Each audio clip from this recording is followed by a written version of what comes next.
কোথায় গাছ পড়েছে? এইদিকে কোথায় পড়েছে এবার আমরা গিয়ে দেখছি সব জায়গায় যেখানে যেখানে হচ্ছে আমাদের সাইড করতে বলে সব রাস্তা ক্লিয়ার করতে হবে, মানুষের যাতে অসুবিধা না হয় সেটাই চেষ্টা করছি আমরা। এবং এই গাছ সরাতে বুলডোজার আনা হলো কারণটা কি?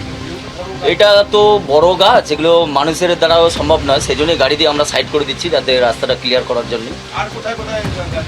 এদিকে এবার যাচ্ছি আমরা, কোথায় কোথায় পড়েছে দেখে নিচ্ছি, যেখানে যেখানে পড়বে সাইড করে দেবো রাস্তা ক্লিয়ার।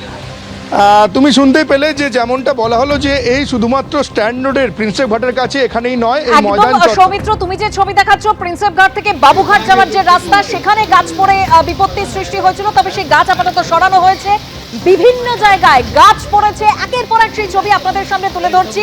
এখনো পর্যন্ত কলকাতা পুরসভা সূত্রে যা খবর, ঝড়ে কলকাতায় 25 জায়গায় গাছ ভেঙে পড়েছে। আমি এই বিষয়ে একটু আপডেটটা জানবো, আমাদের প্রতিনিধি অনির্বাণ বিশ্বাস রয়েছেন টেলিফোনে। অনির্বাণ,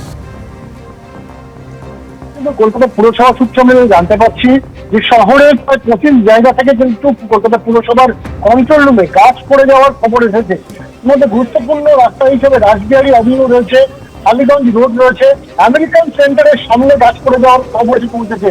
এবং কলকাতা পুরসভা জানাচ্ছে যে এখনো পর্যন্ত তারা 25 থেকে 26টি গাছ পড়ে যাওয়ার খবর এখন পর্যন্ত নথিবদ্ধ করতে পেরেছে। এবং প্রত্যেক জায়গাতেই তাদের যে গ্যাংম্যান আছে সেই গ্যাংম্যানকে কিন্তু পাঠানো হচ্ছে যাতে দ্রুত সেই সমস্ত গাছ কেটে সেই সমস্ত রাস্তাগুলোকে অবিলম্বে ফাঁকা করে দেওয়া যায়।